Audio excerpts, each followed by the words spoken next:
menjelaskan tentang bentuk negara dan sistem pemerintahan secara singkat.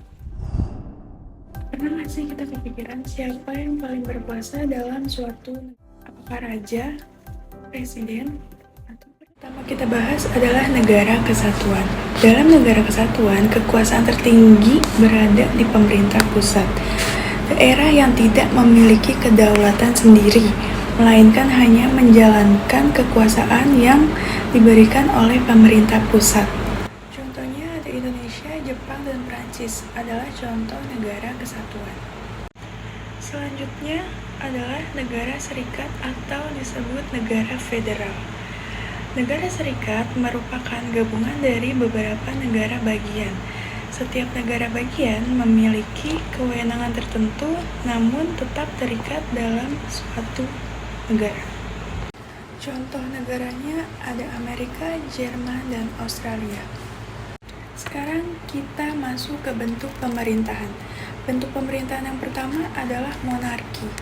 Monarki adalah sistem pemerintahan dengan kepala negara seorang raja, ratu, atau sultan. Selanjutnya, dalam monarki absolut, kekuasaan raja tidak dibatasi konstitusi.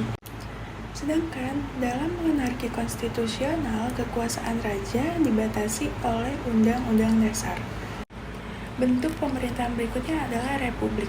Republik merupakan bentuk pemerintahan di mana kepala negara dipilih oleh rakyat atau melalui suatu parlemen. Dalam republik presidensial, presiden berperan sebagai kepala negara sekaligus kepala pemerintahan. Contohnya Indonesia dan Amerika Serikat. Dalam republik parlementer, presiden atau raja hanya simbol, sedangkan pemerintahan dijalankan oleh perdana menteri. Contohnya India dan Jerman.